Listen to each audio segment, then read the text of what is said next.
నమస్కారం NSR news కి స్వాగతం. ముందుగా హెడ్లైన్స్ చూద్దాం. 1142 కోట్ల టెండర్లలో 2000 కోట్ల స్కామ్ ఎలా జరుగుతుంది? హరీష్ రావుకి మంత్రి పొన్నం ప్రభాకర్ స్ట్రాంగ్ కౌంటర్.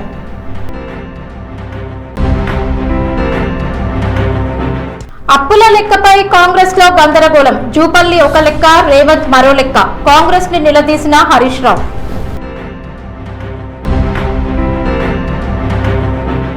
లెక్కలు తప్పితే రాజీనామా చేస్తా. బీఆర్ఎస్ అప్పుల లెక్కలపై జూపల్లి సంచలన సవాల్.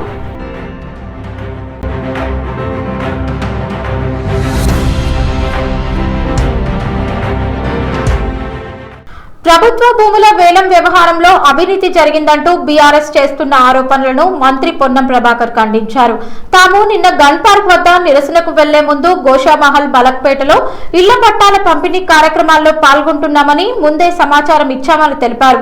తాము ఫోన్ చేయలేదని బీఆర్ఎస్ చెబుతోందని, అయితే మీడియా ప్రతినిధులు చేసిన ఫోన్ కాల్ కి హరీష్ రావు స్పందించారా అని ప్రశ్నించారు.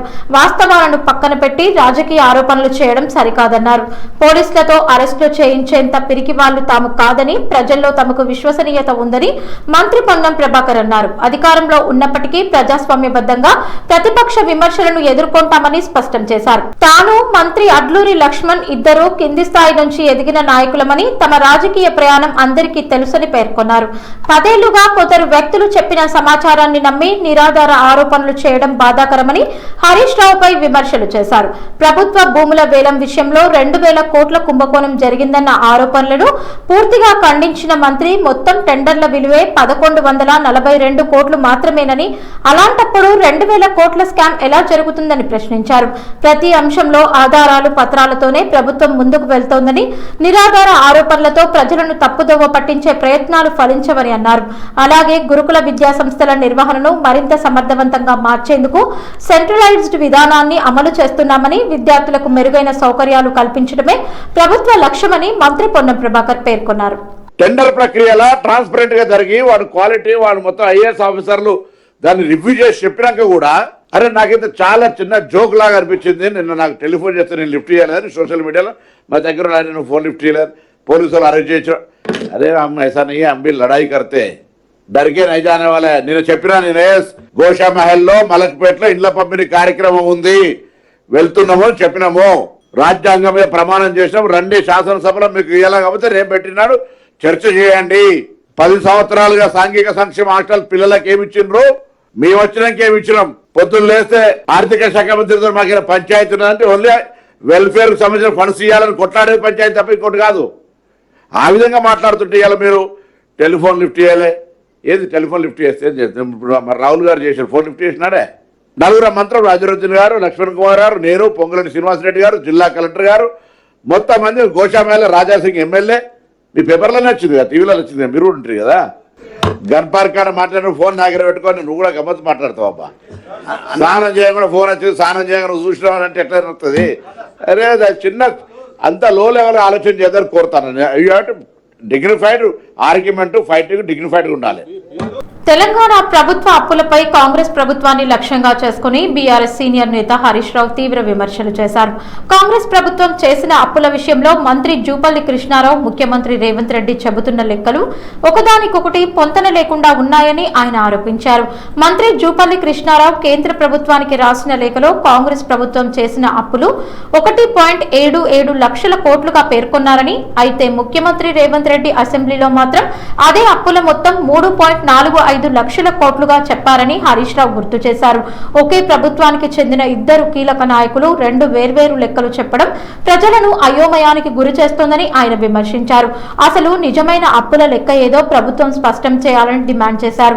గతంలో అప్పుల అంశంపై బీఆర్ఎస్ ప్రభుత్వాన్ని విమర్శిస్తూ లెక్కలు తప్పు అయితే రాజీనామా చేస్తారా అని కాంగ్రెస్ నాయకులు సవాళ్లు విసిరారని గుర్తు చేసిన హరీష్ రావు, ఇప్పుడు కాంగ్రెస్ ప్రభుత్వంలోనే లెక్కలు తేడాగా వస్తున్న నేపథ్యంలో ఇప్పుడు రాజీనామా ఎవరు చేయాలని ప్రశ్నించారు. ప్రభుత్వం ప్రజలకు సరైన సమాచారం ఇవ్వాలని, ఆర్థిక వ్యవహారాల్లో పారదర్శకత పాటించాలని హరీష్ రావు డిమాండ్ చేశారు. ఫస్ట్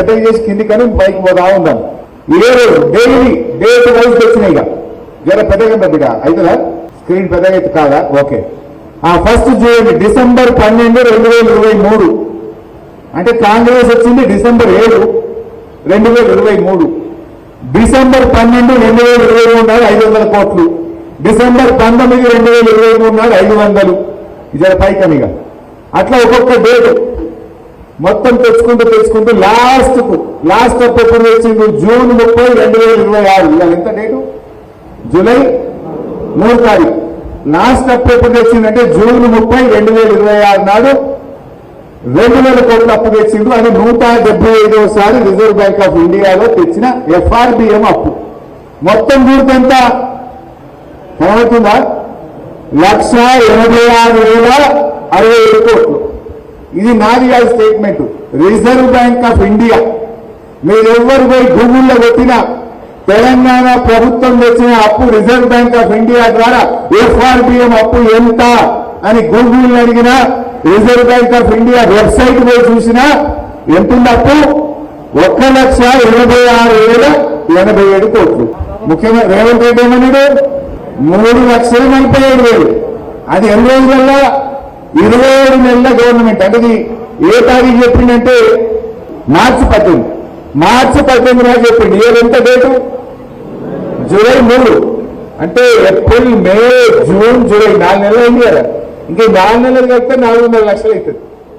4 నెలల కిందనే రేవంత్ రెడ్డి 3,47,294 కోట్లు అప్పు చేసిన అని ఎక్కడో చెప్పలే, నిండు అసెంబ్లీలో చెప్పిండు.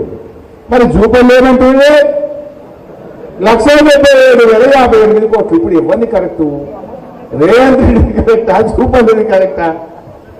మీ రిజర్వ్ బ్యాంక్ ఆఫ్ ఇండియా అప్పే 1,86,000 ఉంది.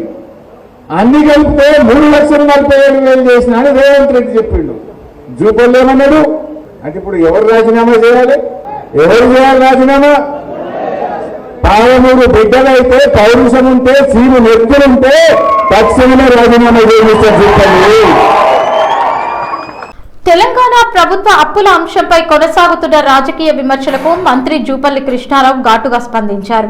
బీఆర్ఎస్ ప్రభుత్వ హయాంలో చేసిన అప్పులపై తాను వెల్లడించిన లెక్కలు వాస్తవాల ఆధారంగానే ఉన్నాయని ఆయన స్పష్టం చేశారు. తాను చేసిన వ్యాఖ్యలకు పూర్తిగా కట్టుబడి ఉన్నానని పేర్కొన్న జూపల్లి రాజకీయ విమర్శల కోసం తప్పుడు లెక్కలు చెప్పే అవసరం తనకు లేదన్నారు.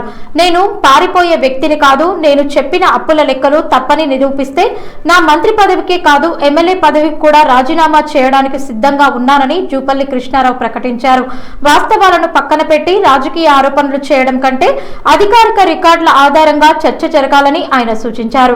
ప్రభుత్వం విడుదల చేసిన వివరాలు, ఆర్థిక శాఖ వద్ద ఉన్న లెక్కల ఆధారంగానే తాను మాట్లాడుతున్నానని తెలిపారు. ప్రజలను తప్పుదోవ పట్టించే ప్రయత్నాలు మానుకొని వాస్తవాలపై చర్చకు రావాలని ప్రతిపక్షానికి జూపల్లి కృష్ణారావు సవాల్ విసిరారు. కేవలం 3,17,015 కోట్లు మాత్రమే. కేవలం 3,17,015 కోట్లు మాత్రమే. అధ్యక్ష, మేము చేసిన నికర 3,85,340 కోట్లు మాత్రమే. 3,85,340 కోట్లు మాత్రమే. మా 10 ఏళ్ల పాలనలో తెచ్చిన అప్పు 4,26,499 కోట్లు. 4,26,499 కోట్లు. 10 ఏళ్ల బీఆర్ఎస్ కాలంలో జరిగిన మొత్తం అప్పు కేవలం 4,17,496 మాత్రమే. 4,17,496 మాత్రమే. ఇవి వీళ్ళు అసెంబ్లీలో భావభావమడ్డులు అసెంబ్లీ సాక్షిగా చెప్పిన మాటలు. మీరు దానికి కట్టుబడి ఉన్నారా? నేను మాట్లాడిన దానికి నేను కట్టుబడి ఉన్నా. నేను రాజీనామా చేయడానికి సిద్ధంగా ఉన్నా. పారిపోయే లక్షణం కానీ పౌరుషం లేని కాదు. నా పౌరుషం ఇది వాళ్ళకి తర్వాత చెప్తా. క్వశ్చన్ ఇక్కడ వీళ్లకు లెటర్స్ రాస్తున్నాం, దీనికి సమాధానం జవాబు ఏమని చెప్పండి. కేటీఆర్ను, హరీష్ రావును లెక్కలు మొత్తం దీనిలో ఉన్నాయి. దీనికి సమాధానం రాతపూర్వకంగా సమాధానం ఏమని చెప్పండి. హరీష్ రావు, కేటీఆర్ అండ్ కేసీఆర్ మీకు వీటిని వాట్సాప్ ద్వారా, సీల్డ్ కవర్లో, పోస్ట్ ద్వారా, ప్లస్ మీ మెయిల్ అడ్రస్ నాకు వాట్సాప్ పెట్టండి. ఇప్పుడు నా వాట్సాప్ నుంచి, నా ఫోన్ నుంచే మీకు వాట్సాప్ చేస్తే వీటిని ఫోటోలు తీసి మీరు వీటికి సమాధానం చెప్పి సంతకం చేసి సమాధానం పెట్టండి. మీ వాట్సాప్ ద్వారా నాకు పెట్టండి. నేను చెప్పింది అబద్ధమైతే నేను దానికి సిద్ధంగా ఉన్నాను. మీరు చెప్పింది నిజమనేది కూడా సిద్ధం మీరు రుజువు చేయగలిగితే మరి మీరేం చేస్తారు? నేను చెప్పిన నేను రాజీనామా చేస్తా. మంత్రి పదవికి, ఎమ్మెల్యే పదవికి నేను ఇచ్చిన లెటర్లో ఉన్నది ఒక్క అంశం అబద్ధమైనా కూడా నేను రాజీనామా చేయడానికి సిద్ధంగా ఉన్న ఎమ్మెల్యే పదవికి మంత్రి పదవిని చెప్పిన. తెలంగాణ ఉద్యమకారుల సమస్యలు వారి సంక్షేమంపై మరోసారి చర్చ జరగనుంది. తెలంగాణ ఉద్యమకారుల ఐక్య వేదిక ఆధ్వర్యంలో ఈ నెల 5వ తేదీ ఉదయం 10:30 గంటలకు హన్మకొండలోని కాకతీయ కాలనీ పాత అలంకార్ థియేటర్ ఎదురుగా ఉన్న ఐక్య వేదిక చైర్మన్ ప్రముఖ న్యాయవాది గుడిమల్ల రవికుమార్ నివాసంలో ఉద్యమకారుల విస్తృత సమావేశం నిర్వహించనున్నట్లు నిర్వాహకులు ప్రకటించారు. శుక్రవారం వరంగల్ ప్రెస్ క్లబ్ లో ఏర్పాటు చేసిన విలేకరుల సమావేశంలో వారు మాట్లాడారు. 1969లో ప్రారంభమైన తొలి తెలంగాణ ఉద్యమం నుంచి 2014లో ప్రత్యేక తెలంగాణ రాష్ట్రం ఏర్పడే వరకు జరిగిన అన్ని దశల ఉద్యమాల్లో పాల్గొన్న ఉద్యమకారుల త్యాగాలు, వారి సేవలు, రాష్ట్ర సాధనలో వారి పాత్రను గుర్తు చేసుకుంటూ ప్రస్తుతం వారు ఎదుర్కొంటున్న సమస్యలపై ఈ సమావేశంలో సుదీర్ఘంగా చర్చించనున్నారు. ఉద్యమకారులకు ప్రభుత్వం అందిస్తున్న సంక్షేమం, భవిష్యత్ కార్యాచరణ, ప్రభుత్వంపై తీసుకెళ్లాల్సిన డిమాండ్లపై స్పష్టమైన కార్యాచరణ రూపొందించే అవకాశం ఉందని ఐక్య వేదిక తెలిపింది. సమావేశంలో ప్రధానంగా ఉద్యమకారుల సంక్షేమానికి సంబంధించిన పలు కీలక డిమాండ్లపై తీర్మానాలు చేయనున్నారు. తెలంగాణ రాష్ట్ర సాధనలో విశేష సేవలు అందించిన ప్రతి ఉద్యమకారుడికి ప్రభుత్వం 10 లక్షల ఆర్థిక సహాయం అందించాలని డిమాండ్ చేయనున్నారు. పెరుగుతున్న జీవన వ్యయాలను దృష్టిలో ఉంచుకొని ప్రతి ఉద్యమకారుడికి నెలకు 25,000 గౌరవ పెన్షన్ మంజూరు చేయాలని ప్రభుత్వాన్ని కోరనున్నారు. అదేవిధంగా సొంత ఇల్లు లేని ఉద్యమకారులకు 250 గజాల ఇంటి స్థలం కేటాయించాలని, వారి కుటుంబాలకు గౌరవప్రదమైన జీవనం కల్పించేలా ప్రత్యేక సంక్షేమ పథకాలు అమలు చేయాలని విజ్ఞప్తి చేయనున్నారు. ఉద్యమకారుల సంక్షేమం, సమస్యల పరిష్కారం కోసం ప్రత్యేకంగా తెలంగాణ ఉద్యమకారుల సంక్షేమ కార్పొరేషన్ ఏర్పాటు చేయాలని, ఆ సంస్థ ద్వారా ఆర్థిక, విద్య, వైద్యం, ఉపాధి వంటి అంశాల్లో ప్రత్యేక కార్యక్రమాలు చేపట్టాలని ప్రభుత్వాన్ని కోరనున్నారు. ఇదే కాకుండా తెలంగాణ ఉద్యమ చరిత్రను భావితరాలకు పరిచయం చేసేలా ప్రతి జిల్లాలో తెలంగాణ ఉద్యమ భవనాలు నిర్మించాలని, వాటిని ఉద్యమకారుల సమావేశాలు, పరిశోధనలు, చారిత్రక పత్రాల భద్రపరిచే కేంద్రాలుగా అభివృద్ధి చేయాలని ప్రతిపాదించనున్నారు. తెలంగాణ ఉద్యమానికి సేవ చేసినది ప్రతి ఉద్యమకారుడు న్యాయం జరగాలి.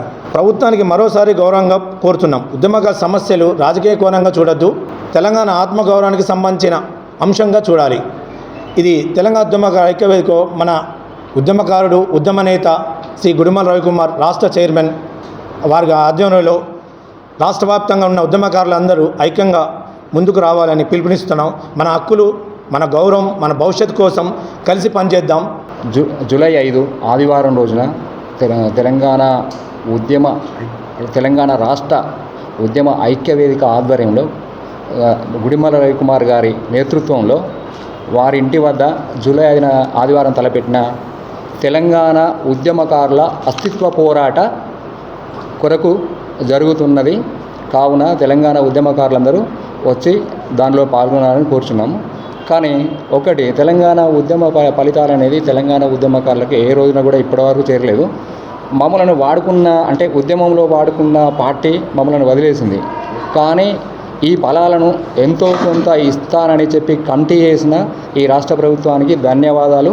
మా తెలంగాణ రాష్ట్ర ఐక్య వేదిక ఆధ్వర్యంలో వారికి ధన్యవాదాలు చెప్తున్నాం. దాన్ని ఇకనైనా కొంచెం గౌరవప్రదమైన వేతనం ఇచ్చి గౌరవప్రదంగా మాకు ఆదుకోవాలని ఈ ప్రభుత్వాన్ని, ఆ కమిటీని వేడుకుంటున్నాం. ఈ నెల 5 తారీఖున ఉద్యమకారుల ఐక్యవేదిక చైర్మన్ గుడిమల్ల రవికుమార్ అన్న ఇంటి దగ్గర సమావేశం ఏర్పాటు చేస్తున్నాం, విస్తృత స్థాయి సమావేశం. దానికోసమని జిల్లా వ్యాప్తంగా ఉన్న అందరు ఉద్యమకారులు, అవసరమైతే రాష్ట్ర వ్యాప్తంగా ఉన్న ఉద్యమకారులు కూడా పాల్గొని విజయవంతం చేయాలని చెప్పి సందర్భంగా కోరుతున్నాను.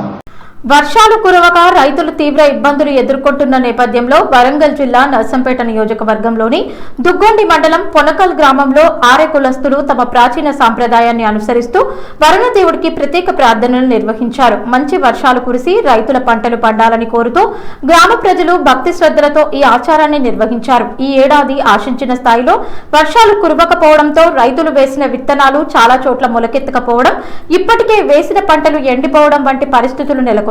దీంతో రైతుల్లో తీవ్ర ఆందోళన నెలకొంది. ఈ నేపథ్యంలో వర్షాలు కురవాలని కోరుతూ ఆర్య కులస్తులు తరతరాలుగా వస్తున్న తమ ప్రత్యేక సాంప్రదాయాన్ని పాటించారు. ఈ ఆచారంలో భాగంగా కొత్త మట్టి కుండను తీసుకుని దాని అడుగు భాగంలో నవధాన్యాలను ఉంచారు. అనంతరం ఆ కుండను నీటితో నింపి పైన మూత పెట్టి ఆ మూతపై దీపాన్ని వెలిగించారు. అనంతరం గ్రామంలోని ఆర్య కుల మహిళలు కుండ చుట్టూ చేరి గ్రామ దేవతలను మరియు వరుణదేవుడిని భక్తి శ్రద్ధలతో ప్రార్థించారు. ప్రార్థనల మధ్య మహిళలందరూ కలిసి కుండను కుండను చేతులతో పట్టుకుని వర్షాలు కురవాలని వేడుకున్నారు. ఈ సమయంలో కుండ స్వయంగా కొద్దిగా తిరిగితే వరుణదేవుడు ప్రార్థనలు ఆలకించాడని, త్వరలో వర్షాలు కురుస్తాయని తమ పెద్దలు చెప్పిన నమ్మకాన్ని మహిళలు విశ్వాసంతో వ్యక్తం చేశారు. ఈ సాంప్రదాయం ఎన్నో దశాబ్దాలుగా కొనసాగుతోందని, ప్రకృతి అనుకూలించి రైతులకు మంచి పంటలు పండాలని ఈ ప్రార్థనలు నిర్వహిస్తామని గ్రామ పెద్దలు తెలిపారు. ఈ కార్యక్రమంలో గ్రామ సర్పంచ్ బొమ్మగాని వెంకటేశ్వర్లు గౌడ్, ఉప సర్పంచ్, వార్డు సభ్యులు, వివిధ సంఘాల నాయకులు, కుల పెద్దలు, రైతులు, మహిళలు, యువకులు మరియు గ్రామ ప్రజలు పెద్ద సంఖ్యలో పాల్గొన్నారు. హైదరాబాద్ సచివాలయంలో మంత్రి సీతక్క నేతృత్వంలో ఆదివాసీ గిరిజన శాసనసభ్యులు ముఖ్యమంత్రి రేవంత్ రెడ్డిని మర్యాదపూర్వకంగా కలిశారు. ఏజెన్సీ ప్రాంతాల అభివృద్ధి, గిరిజనుల సంక్షేమానికి సంబంధించిన పలు కీలక అంశాలను సీఎం దృష్టికి తీసుకెళ్లారు. ఈ సందర్భంగా ఏజెన్సీ నియోజకవర్గాలకు అదనంగా 2000 ఇందిరమ్మ ఇళ్లను కేటాయించాలని ఎమ్మెల్యేలు విజ్ఞప్తి చేశారు. గిరిజన కుటుంబాలకు గృహ వసతి కల్పించేందుకు ప్రత్యేక ప్రాధాన్యం ఇవ్వాలని కోరారు. అదేవిధంగా పోడు భూములకు శాశ్వత పట్టాలు మంజూరు చేయడంతో పాటు ఇందిరాగిరి జల వికాసం పథకాన్ని సమర్థవంతంగా అమలు చేయాలని సీఎంకి వినతి పత్రం అందజేశారు. గిరిజన రైతుల జీవనోపాధి మెరుగుపడేందుకు ఈ చర్యలు ఎంతో అవసరమని వివరించారు. విద్యారంగానికి సంబంధించి గిరిజన ఆశ్రమ పాఠశాలలను ఇంటర్ స్థాయి వరకు అప్గ్రేడ్ చేయాలని, గిరిజన విద్యార్థులకు మెరుగైన విద్యా అవకాశాలు కల్పించాలని కోరారు. జనగామ జిల్లా దేవరుప్పల మండలం మాదాపురం గ్రామంలో ఆసక్తికర దృశ్యాలు కనిపించాయి. పాలకుర్తి ఎమ్మెల్యే మామిడాల యశస్విని రెడ్డి మహిళా వ్యవసాయ కూలీలతో కలిసి వరి నాట్లు వేస్తూ అందరినీ ఆశ్చర్యపరిచారు. గురువారం ఉదయం మాదాపురం గ్రామంలో నిర్వహించిన ఇందిరమ్మ ఇల్లు గృహప్రవేశ కార్యక్రమంలో పాల్గొన్న ఎమ్మెల్యే అనంతరం పాలకుర్తి క్యాంప్ కార్యాలయానికి తిరుగు ప్రయాణంలో రహదారి పక్కనే వరి నాట్లు వేస్తున్న మహిళా కూలీలను గమనించారు. వెంటనే తన వాహనాన్ని ఆపించి పొలం వద్దకు వెళ్లిన యశస్విని రెడ్డి ఎలాంటి హడావుడి లేకుండా బురదలోకి దిగి మహిళా కూలీలతో కలిసి వరి నాట్లు వేయడం ప్రారంభించారు. రైతులు కూలీలతో ముచ్చటిస్తూ వారి పనితీరు గురించి తెలుసుకున్నారు. అంతేకాకుండా మహిళా కూలీలు పాడుతున్న జానపద పాటలకు తన గొంతును కలిపి వారితో కలిసి పాటలు పాడుతూ సందడి చేశారు. కూలీలతో నవ్వులు పంచుకుంటూ వారి కష్ట సుఖాలు అడిగి తెలుసుకుంటూ కొంతసేపు సాధారణ రైతు కూలీలా వ్యవహరించారు. ఎమ్మెల్యేను తమ మధ్య చూసిన మహిళా కూలీలు ఆనందం వ్యక్తం చేశారు. ప్రజాప్రతినిధి తమతో కలిసి బురదలోకి దిగి నాట్లు వేయడం ఆనందంగా ఉందని చెప్పారు. అక్కడున్న రైతులు కూడా ఎమ్మెల్యే వ్యవహార శైలిని అభినందించారు. వరంగల్ భద్రకాళి ఆలయం రాజకీయ వేడికి వేదికగా మారింది. ప్రభుత్వ భూముల వేలం ప్రక్రియలో సుమారు 50 కోట్ల కుంభకోణం జరిగిందని బీఆర్ఎస్ నాయకులు ఆరోపిస్తూ ప్రభుత్వంపై తీవ్ర విమర్శలు చేశారు. ఈ ఆరోపణలు ఖండించిన ప్రస్తుత కూడా చైర్మన్ ఇనుగాల వెంకట్రామిరెడ్డి తాము ఎలాంటి అవకతవకలను పాల్పడేది లేదని స్పష్టం చేస్తూ ఆరోపణలు చేస్తున్న బీఆర్ఎస్ నాయకులు భద్రకాళి అమ్మవారి ఆలయంలో తడి బట్టలతో ప్రమాణం చేయాలని బహిరంగ సవాల్ విసిరారు. ఈ సవాల్ని స్వీకరించిన మాజీ కూడా చైర్మన్ మర్రి యాదవరెడ్డి ఇతర బీఆర్ఎస్ నాయకులు భద్రకాళి ఆలయానికి చేరుకుని తడిబట్టలతో ప్రమాణం చేసేందుకు ప్రయత్నించారు. అయితే ఆలయం వద్ద భారీగా మోహరించిన పోలీసులు పరిస్థితిని అదుపులోకి తీసుకునేందుకు ముందస్తు చర్యలు చేపట్టారు. బీఆర్ఎస్ నాయకులు ఆలయంలోకి వెళ్లేందుకు ప్రయత్నించగా పోలీసులు వారిని అడ్డుకున్నారు. దీంతో కొంతసేపు పోలీసులకు బీఆర్ఎస్ నాయకులకు మధ్య వాగ్వాదం, తోపులాట చోటు చేసుకుంది. ఉద్రిక్త పరిస్థితుల మధ్య మాజీ కూడా చైర్మన్ మర్రి యాదవరెడ్డితో పాటు పలువురు బీఆర్ఎస్ నాయకులను పోలీసులు అదుపులోకి తీసుకుని అక్కడి నుండి తరలించారు. ఈ ఘటనతో భద్రకాళి ఆలయం పరిసరాల్లో ఉద్రిక్త వాతావరణం నెలకొంది. ఎలాంటి అవాంఛనీయ ఘటనలు జరగకుండా పోలీసులు భారీ బందోబస్తు ఏర్పాటు చేశారు.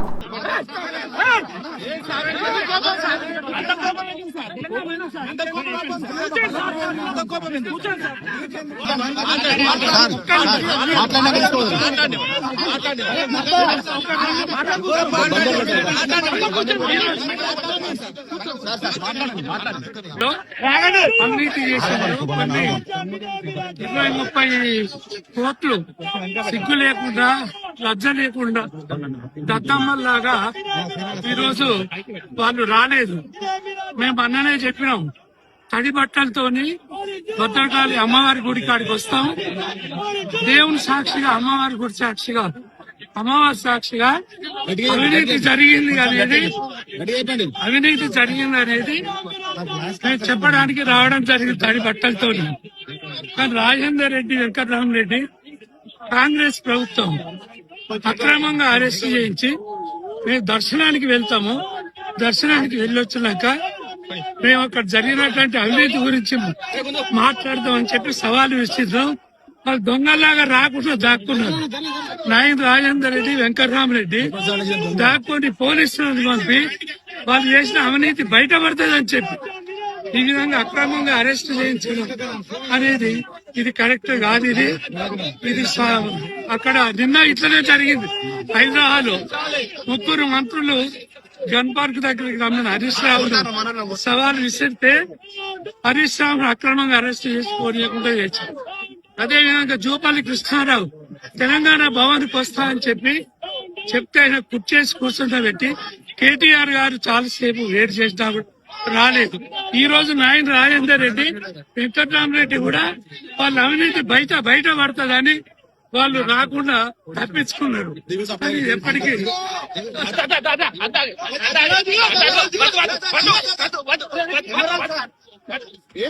వర్షాలు కురవక రైతులు తీవ్ర ఇబ్బందులు ఎదుర్కొంటున్న నేపథ్యంలో వరంగల్ జిల్లా నర్సంపేట నియోజకవర్గంలోని దుగ్గొండి మండలం శివాజీనగర్ గ్రామంలో ప్రత్యేక ఆధ్యాత్మిక కార్యక్రమాలు నిర్వహించారు.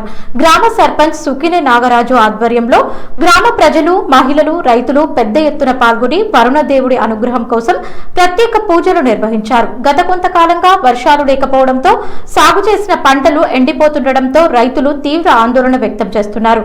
భూమిలో తేమ పూర్తిగా తగ్గిపోవడంతో పంటల పరిస్థితి రోజురోజుకు మరింత ఆందోళనకరంగా మారుతోంది.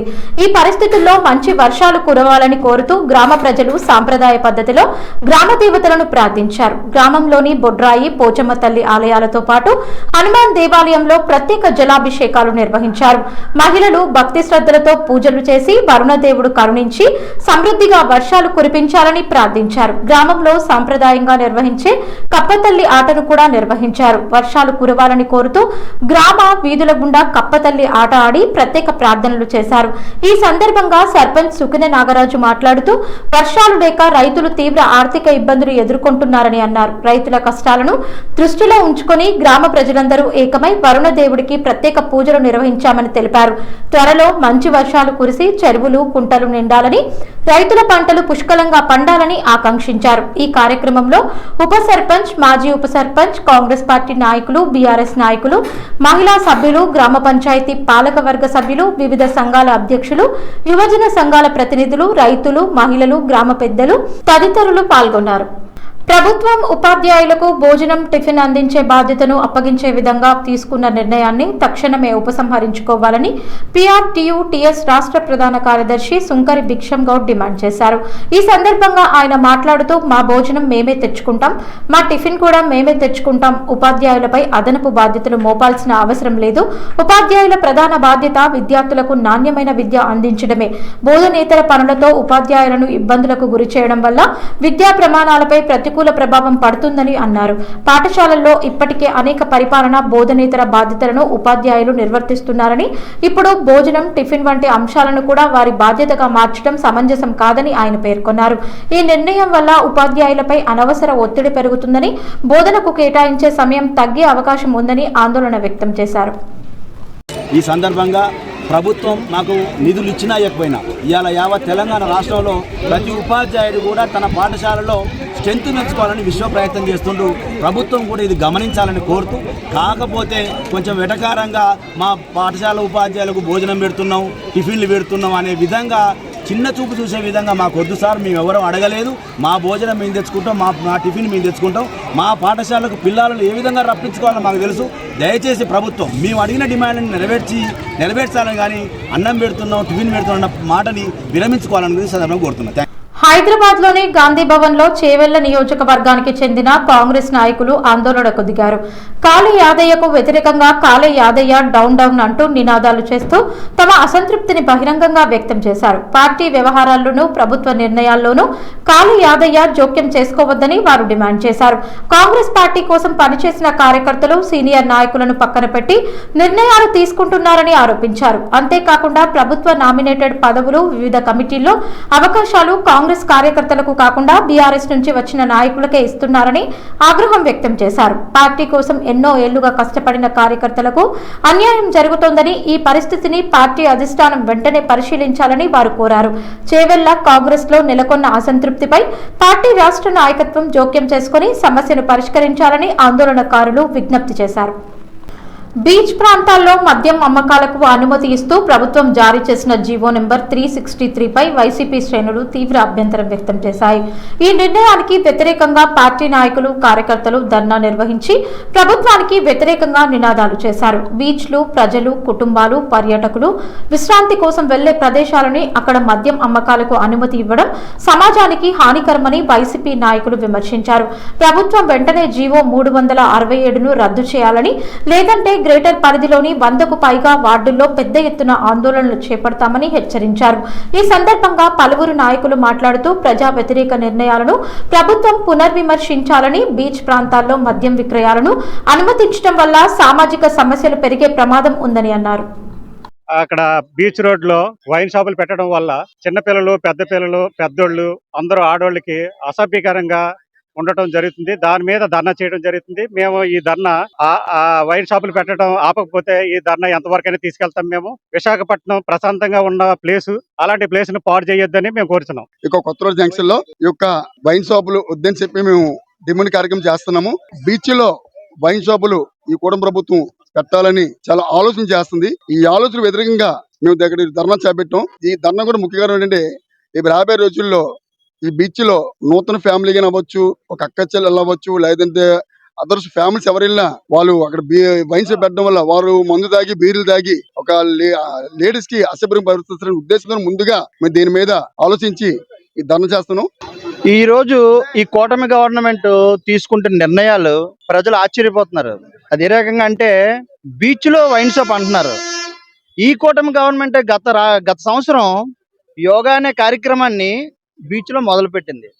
అదే ప్లేస్ లో వైన్ షాప్ పెట్టాలనే ఆలోచన ఎంత తెలివి తక్కువగా ఆలోచిస్తే వస్తుంది. ఈ రోజు బీచ్ అనేది ప్రజలు సరదాగా సాయంత్రం వెళ్ళి ఆహ్లాదంగా ఉండే ప్రదేశం. అలాంటి ప్లేస్ లో ఈ వైన్ షాపులు పెట్టి ఎవడ కొంపుకోల్చడానికి ఈ రోజు మహిళలు మామూలుగా ఉంటేనే రోడ్డు మీద తిరగలేకపోతున్నారు. అలాంటిది వీధికి 3 వైన్ షాపులు పెట్టించి ఇప్పుడే ఇబ్బందిగా ఉంది. అలాంటిది ఆ ఒక్క ఉన్న బీచ్ లో కూడా ఇలాంటి వైన్ షాపులు పెట్టి చాలా ఇబ్బందికర పరిస్థితులు గురి చేసే ఆలోచనలు అయితే కూటమి గవర్నమెంట్ ఉన్నట్టుంది. అందుకనే చెప్తున్నాం, విశాఖ ప్రజలైతే నేను క్షమించరు. బీచ్ లో వైన్స్ అనేది మాత్రం ఎట్టి పరిస్థితుల్లో వైఎస్ఆర్సీపీ గవర్నమెంట్ ఒప్పుకునేదే లేదు. వార్తలు ముగించే ముందు హెడ్లైన్స్ మరోసారి. 1142 కోట్ల టెండర్లలో 2000 కోట్ల స్కామ్ ఎలా జరుగుతుంది? హరీష్ రావుకి మంత్రి పొన్నం ప్రభాకర్ స్ట్రాంగ్ కౌంటర్.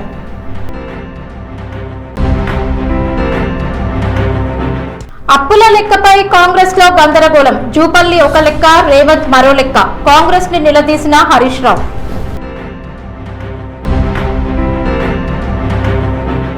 లెక్కలు తప్పితే రాజీనామా చేస్తా. బీఆర్ఎస్ అప్పుల లెక్కలపై జూపల్లి సంచలన సవాల్. ఈ వార్తలు ఇంతటితో సమాప్తం. నమస్కారం.